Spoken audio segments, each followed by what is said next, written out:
The really shocking thing that a lot of people are missing from Trump's humiliating Meet the Press meltdown, the Knicks, MSG, NBA Finals backlash is crazier than most normies understand, when many think Netanyahu just gave America the middle finger, and the surprising end to one of the most troubling police chases in a bit. We're talking about all of that and even more on today's brand new Philip DeFranco show, you daily dive into the news, so buckle up, hit that like button, and let's just jump into it, starting with this. Donald Trump is doing everything he can right now to silence, intimidate, and domesticate his critics in the media, but they're not buckling. And among those, you have Kristen Welker. She's the correspondent from NBC's Meet the Press, who just did an hour-long sit-down interview with Trump, but all the talk right now, it's about the last 5 minutes. Because most of the interview, it was just her asking some pretty basic questions like, so, Mr. President, you can keep saying that the war is almost over, but why isn't it over? Or so, Mr. President, you promised that there would be no new wars, but isn't this a new war? And Trump, he was basically like, listen, Kristen, Obama sucked, Vietnam was way longer, your polls are fake, and we'd all be dead if I didn't stop Iran from nuking the earth. But then the conversation got a whole lot more interesting when Welker brought up the $1.8 billion weaponization fund that Trump wants to use to pay out people he considers victims of the deep state, including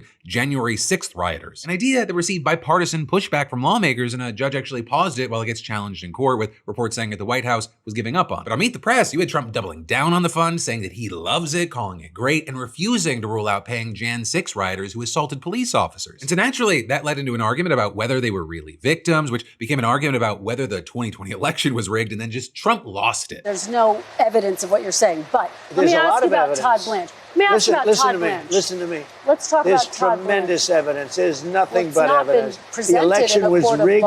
It was a dirty election. And it's happening again right now in California. You've never presented evidence. It's happening right now in California. Right now it's look at what's happening in California. All I have to do is look. All I have to do is look. That's not evidence. And I listen to people, and let's see what happens. But sir, that's not evidence. Do you think it's appropriate? You know that these elections are rigged. Your network knows that they're rigged. You know that I won an election in a landslide, and you're crooked, and Meet the Press is crooked, and so is ABC, and CBS, and CNN. But Mr. President, you're one-sided crooked networks. All right, let's call it quits, because I've had enough. Thank you, darling. Have a good time. Mr. President, let's please. I traveled all the way to Wisconsin. I've sat in the rain with you. I know. And according to Welker, Trump said that he returned to Meet the Press for another interview, but it's also not clear why he would, given that NBC is already on his media offenders list. Which I'm not kidding here. This is an actual page on the official whitehouse.gov website that attacks Trump's perceived enemies in the press, from the Associated Press to Bloomberg to Fox. It even includes an offender hall of shame where they highlight things that they don't like, such as the Pulitzer Prize going to so-called anti-Trump journalists, or Fox News giving a pathetically weak interview to the foreign minister of Cuba's bloodthirsty communist regime. Stephen Colbert's supposed offense is that his boring career was marred with TDS and left-wing bias, and the truth is that he was a lunatic that sought to politicize the late-night scene, and everyone is better off since he was fired for his lunacy. And then there's the media offender of the week, which goes to CNN for having on a doctor that said that Trump has repeatedly fallen asleep in public, most notably during cabinet meetings. A claim that the White House categorized as left-wing lunacy and a conspiracy theory. And also, they let you know if you want the truth each week, you could sign up to the White House's Offenders Alerts newsletter delivered straight to your inbox. I gotta say, for a lot of the people that are gonna end up on this website, I imagine many are gonna use this as kind of like a badge of honor. Which actually, on the note of individuals that are on this list, some have responded. You've got people like progressive commentator David Pakman, for example, who was put there for spreading what the White House claims was fake news about Trump's health. If YouTube folds, I lose my nearly 4 million subscribers. Meta could pull my channels from Facebook and Instagram, where I have millions of followers combined. TikTok is already suppressing our views. I'm talking to lawyers. I'm talking to advisors. We don't really know the full scope of what we're up against yet.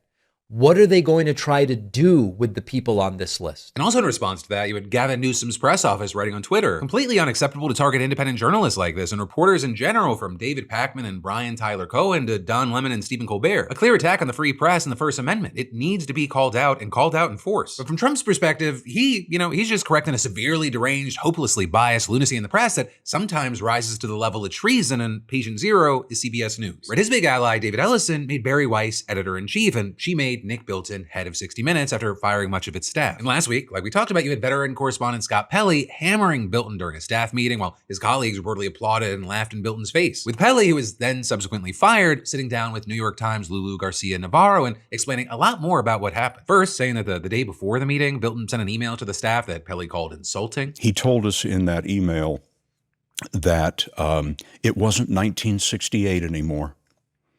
And he helpfully noted that gasoline doesn't cost 32 cents anymore. And suggested that we had all been frozen in amber in 1968 when the program first went on the air, and that nothing had improved. Then the day after the meeting, Pralle got pulled into a second meeting with Bilton, Weiss, and CBS News President Tom Zebrowski. What was the energy of the room? Hostile. Dismissive. Before I could take my seat, Tom Zebrowski said, "This is a firing offense." Tom accuses me of physically abusing Nick Bilton. And when he was caught in that lie, he said, "Well, okay, I take that back." Very quickly after the meeting began, Tom Zebrowski said, "This conversation is over." And of course, after that, he got fired. And throughout this interview, you have Pralle, kind of getting the most emotional, talking about his colleagues, people who he worked with for decades, getting kicked out so casually and for no clear reason. There are people in that room who go to war zones when they are pregnant.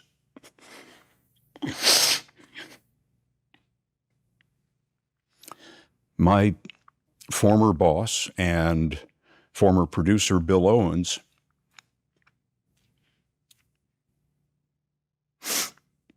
saved my life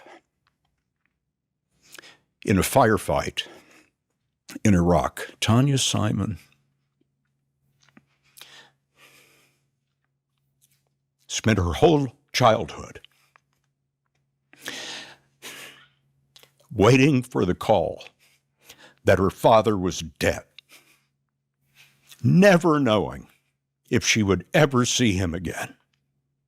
Her whole childhood. Her father was a famous Vietnam correspondent. She's at the broadcast 30 years. Get out by 5 o'clock. Make of that what you will. But, now that Pralle's out, he's free to speak openly about what's going on behind the scenes under Bari Weiss's tenure. And you have him saying that she put her thumb on the scale for Donald Trump and what he calls a level of political influence that he'd never seen in 37 years at CBS News. Right? And he actually elaborated on one example, the report on the killings of Renee Good and Alex Pratt in the protests in Minnesota. Saying the story, it went through screenings, was very well received, got notes, got rewritten, finally approved, but then... It's Sunday. We're going on the air that night. And about 4 hours after our deadline, Bari Weiss sends an email to my boss, Tanya Simon. 2 of the things in the email include, can we make the protesters look more violent? And the other thing was, Renee Good's car, you need to describe her as driving toward the officer. And all of this, even though according to Pralle, he'd already had his producers gather evidence of protesters being aggressive, including video of Alex Pratt himself kicking out an ICE vehicle's taillight just to be balanced. But still, he says he and his team, they go back, they thoroughly re-examine their evidence, but they couldn't find anything they'd missed. But also by that point, they were 19 minutes from being so late that they'd have to cancel the night show entirely. So they made the call. They aired the episode without Weiss's edits. 19 minutes. I can't imagine that's ever happened before. I wasn't going to get in a debate about it. I wasn't going to call Bari Weiss about it. I was just going to refuse to make those changes. Next day, I didn't hear anything. Nobody called, nobody said anything. It occurred to me that maybe Bari Weiss didn't see the broadcast. But now you have the situation, with Pralle and most of the senior 60 Minutes team gone, either because they were fired or they quit in protest. It's unclear whether there's anyone left who's willing to resist the political pressure from above. And so for some, and this group's been growing, this is effectively the end of 60 Minutes as a credible program. To others, they think that it could still be salvaged. Then you have this other group that I think more probably is just going to keep watching to get a sense of what's actually happening behind the scenes. And hey, in the meantime, for no reason whatsoever, I'll just want to remind you that the authoritarian handbook that we see now and also throughout history often includes chapters where the dear leaders, oligarch friends, buy up all the media to control the narrative, and they also send the state after anyone who resists. Just an unrelated tidbit, a factoid. And then also on the topic of politics showing up where you wouldn't normally want it to, we've got to talk about this insane controversy and backlash around Trump and the New York Knicks. Or because in case maybe you've been in a coma for the past couple of weeks, or your social algorithms have not given you the best basketball content that we've seen in years, the New York Knicks have made it to the NBA Finals for the first time since 1999. With the Knicks facing off against the San Antonio Spurs, who are being led by an 18-foot Frenchman. And so far, the Knicks have actually won both games 1 and 2. They're actually on a 13-game playoff winning streak. And actually, even when those games have been happening halfway across the country, Knicks fans in New York have been gathering inside and outside of Madison Square Garden for a watch party. But that amazing, iconic tradition, it's ending with Game 3. And that's thanks to Donald Trump's attendance by actually invitation from the team's famously unpopular owner, James Dolan. And you had the NYPD making an announcement less than 24 hours before tonight's game saying there will be no watch parties outside of Madison Square Garden for Game 3 only. This was done fully in coordination with the Secret Service because of the presidential visit. We expect watch parties at Madison Square Garden to resume for Game 4. And so then with that, you had kind of both everyday and high-profile fans absolutely pissed off. I mean, you had Ann Coulter, of all people, calling it selfish and narcissistic. Also, ESPN host Stephen A. Smith, he took a break from tap dancing to say, "This president has no business showing up in New York City. I am dead serious. It is selfish. It is narcissistic.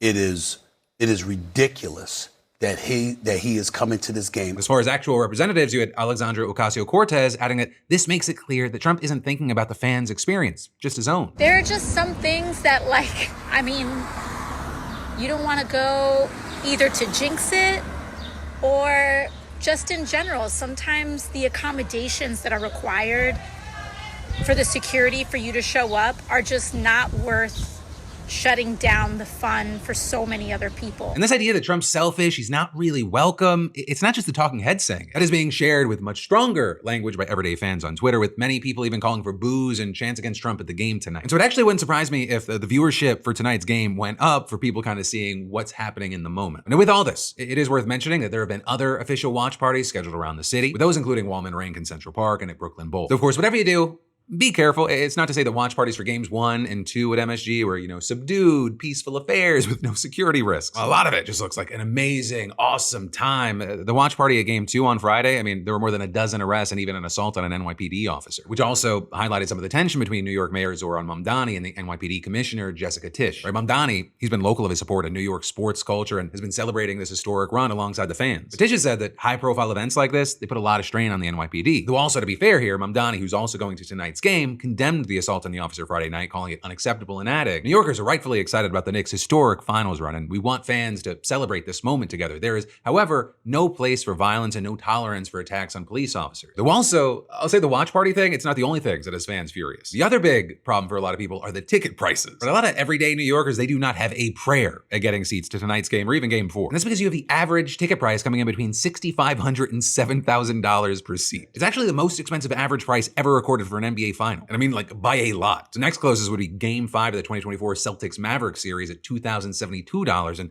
every game in the most expensive top 10, it comes in at less than $2,000. It's why you had TickPick's Matt Farrell saying, it quite literally is more affordable to have flown to San Antonio, gone to game 1 and 2, got a hotel, enjoyed San Antonio, did some touring and fly back than it is to step foot in Madison Square Garden where you live. I mean, you even had players speaking out, with the Knicks' Josh Hart saying, I kind of wish the ticket prices weren't as crazy as they are. I feel like a lot of people who are been waiting for this moment for a very long time, unfortunately aren't able to get into the building with the cheapest ticket, $7,000, $8,000. So it's just, that's ridiculous. And so then when you add all these things together, it's why you're seeing fans on Twitter saying things like, first, loyal fans who supported the Knicks for decades when the team sucked, emptying their wallets for tickets, shirts, jerseys, get priced out of the building when New York finally reached the finals. Then those same loyal working class fans get a second middle finger from ownership. Due to Dolan's desire to host Trump, thousands of diehard Knicks fans are denied the chance to gather outside the Garden, watch the game on a big screen, and share a once-in-a-lifetime moment with the community that helped keep this franchise alive when nobody else cared. Adding access is reserved for the powerful, rich, and or connected, not the fans who stuck with this team through 20 plus years of misery. And that's on top of the concern that Trump's presence is just gonna mess the good vibes the Knicks have going right now. And ultimately, it kind of seems like a lose-lose for Trump. If Knicks wins, Knicks fans are happy about that, but they're also angry about Trump because they're not able to be outside of the Garden. But then also, if the Knicks lose, it looks like Trump jinxed them. But for now, we'll wait to see. And of course, yes, this is a news show, but I also love it to be a conversation. So let me know your thoughts, opinions, and reactions in those comments down below. And then there's even more we got to talk about in just a minute. But first, let me thank a sponsor and say, at a certain point, figuring it out yourself, it stops being inspiring and starts becoming the reason you've been stuck for 3 years. Sometimes you don't need more motivation, you need clarity. And that's why today's sponsor, Strawberry.me, has been resonating with so many people. Even the most successful people in the world do not figure things out alone. They've got mentors, coaches, people in their corner helping them cut through the noise and actually move forward. A lot of people know that they're capable of more, they just don't know where to start. And that's actually what Strawberry.me helps me with. Like, genuinely, I was skeptical of career coaching at first, especially because I feel like I'm pretty successful. But having someone objective, focused specifically on your situation, it can be a huge shift. Right? It starts with clarity, figuring out what you actually want instead of what you think you're supposed to want. That's a huge one. Then you identify the blind spots, the obstacles that are hard to see when you're the one that's standing inside the frame, unable to see the whole picture. And then finally, you build a real plan that's attainable. And whether it's a promotion, a new job, more direction, or a full career pivot, I mean, having a dedicated coach, it changes things. So hey, hey, scan that QR code on the screen or go to strawberry.me/DeFranco to get 50% off your first session. That's strawberry.me/DeFranco.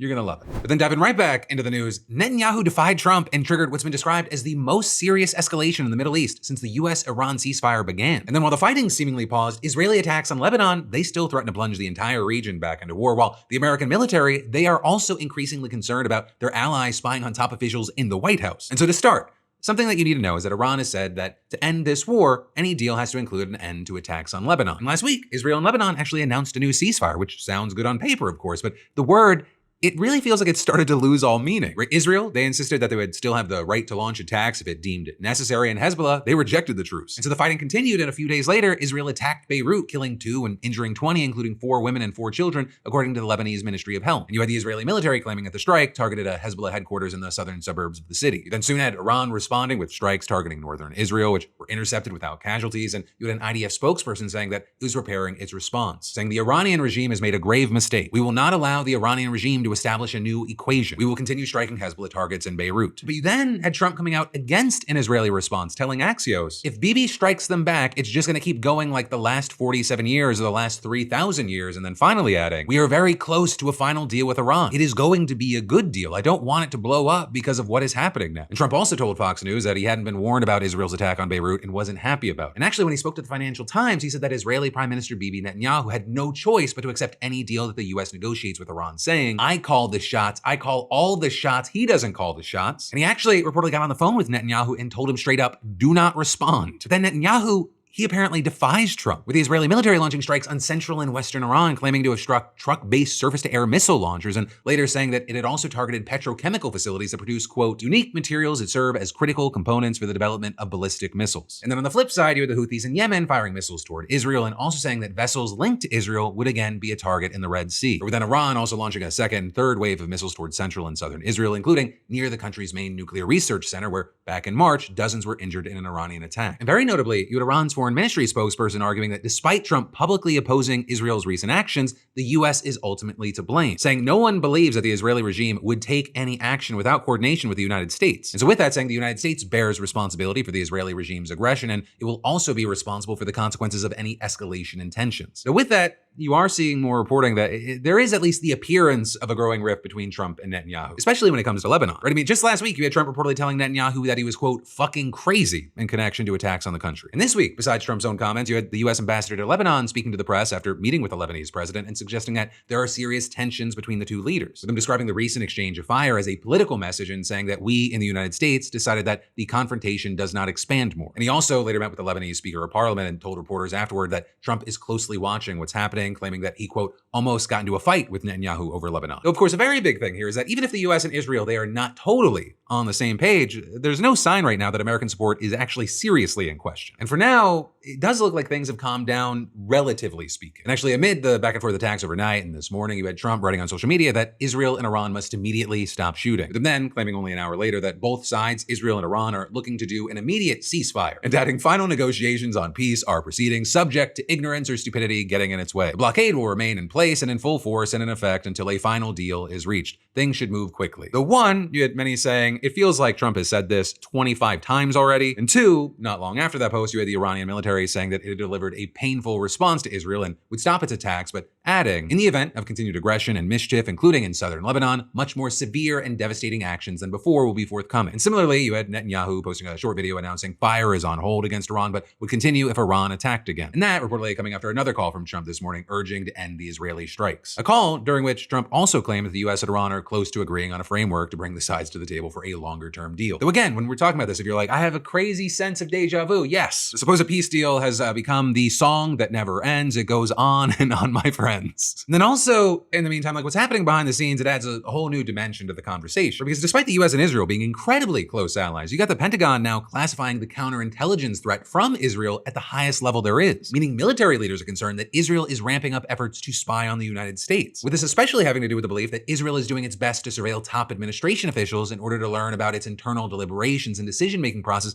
on the conflicts in the Middle East. And that's including by eavesdropping eavesdropping on American negotiators working on a peace deal with Iran. You had one Trump official telling the New York Times that Israel's espionage efforts have become, quote, unhinged. And with that, I'll say it's well known that the US and Israel, they spy on each other to some extent, along with other allies. You've got things like back in 2021, Israeli military intelligence officers were actually caught planting listening devices at US Defense Intelligence Agency headquarters. And last year, Israeli agents were discovered to have tried to put one in a Secret Service vehicle. Though overall, the efforts reportedly started getting more aggressive in 2024 when the Biden administration somewhat pressured Netanyahu to accept a ceasefire in Gaza. And they've reportedly continued ramping up as the Trump White House started making plans to attack Iran this year. Though of course, you had a spokesperson for the Israeli embassy in Washington calling these claims completely false, saying Israel intelligence collection efforts are aimed at its enemies, not its allies. Any claims to the contrary are either misinformed or politically motivated. And also notably, the White House denied the reporting, with one official saying in a statement, the entire story is false and sourced to someone who doesn't have any knowledge of what's going on. And so of course, do with all that as you will, and let me know what you think in those comments down below. But then for the final block today, we've got more news you need to know, starting with the fact that a 4-month-old got flung from a car after a dad led police on a chase that hit speeds of 100 miles per hour. Yeah, just insane. And Arkansas officials just released footage of the chase, which appeared to start when they tried to pull over Tyrese Fletcher for a traffic violation. That's when he sped off with his 4 kids in the car. You can even see an officer trying to land a pit maneuver on him a few times. But then before the officer could even do that, Fletcher loses control of the car. He hits a light pole, bringing down nearby electrical wires. The car starts tumbling before finally then landing on its side. And when an officer runs up on the crash site, he finds a baby lying in the field of grass near the car. With the officer from there picking up the baby, running to safety before police realized Fletcher's other kids, all under the age of 6, were also in the car as well. Though they eventually got those kids to safety and Fletcher arrested. Well, thankfully, they only took some minor injuries in the crash. You still had officials saying the suspect's decisions placed 4 innocent victims in harm's way. With his arrest, you had police also finding a gun and marijuana in the car. So he's getting hit with 4 counts of endangering the welfare of a minor, felony fleeing, possession of a firearm, and 8 other charges. But then next up, in a different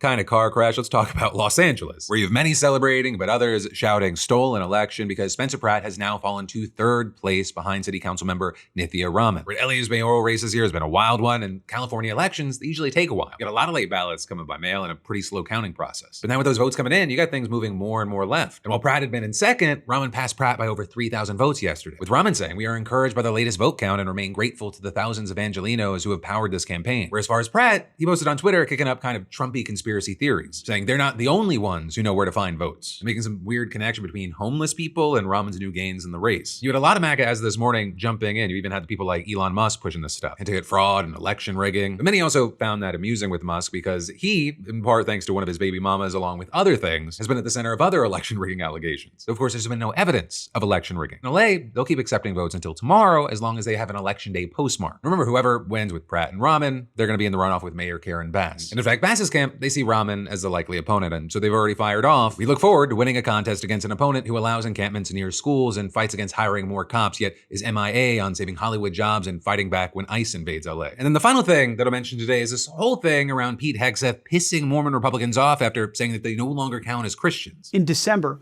I told you that we were going to revamp the military's current faith and belief coding system. The previous system had ballooned to well over 200 faith codes. 200. Our internal review committee recommended that going forward, the department use 31 religious affiliation codes. Right, Hegseth said that the change would help bring the codes, quote, in line with their original purpose, giving the chaplain corps clearer information to help service members. And so with that, the option to identify as Mormon, at least on paper in the military, was out the door with things like atheism and paganism. And you had people like Hegseth's press secretary saying that this was long overdue. Adding that the change wasn't supposed to make any claims on the legitimacy of any faith or religious belief. But then you had ranking Mormons in the Republican Party like Utah Senator Mike Lee not liking it. It's also just repugnant to any sense of decency, any sense of our common heritage and our common belief that the government needs to not weigh in on doctrinal disputes between various religious denominations. Secretary Hegseth, tear down that wall. This is not cool. Get rid of it. Get rid of it now. With also Senator John Curtis speaking out, calling the move unacceptable, and Representative Mike Kennedy saying that it was wrong and needs to be corrected. And that pressure built over the last few days as more people began to speak out, and apparently it ended up being too much for the administration to ignore. Because you then had Lee speaking out again, saying that he took things all the way up to the president, and after their conversation, Lee said that he was thrilled about where things were going. Sure enough, earlier today, new codes were announced that added the Church of Latter-day Saints back to the list, with them saying the Pentagon's job is not to adjudicate theological debates, but instead to ensure sincerely held faith is respected and encouraged in our ranks. But That, my friend, you beautiful bastard, is the end of your Monday Philip DeFranco Show dive into the news. But I do want to tease something I cannot legally talk about until Sunday. You're going to want to be subscribed to this channel with all notifications turned on. And if you're in North America, join the text line at 813-213-4423. That's literally all I can say for now. Thank you for watching, liking, subscribing, sharing, doing all this stuff. I appreciate you. I love your faces. I'll see you right back here tomorrow.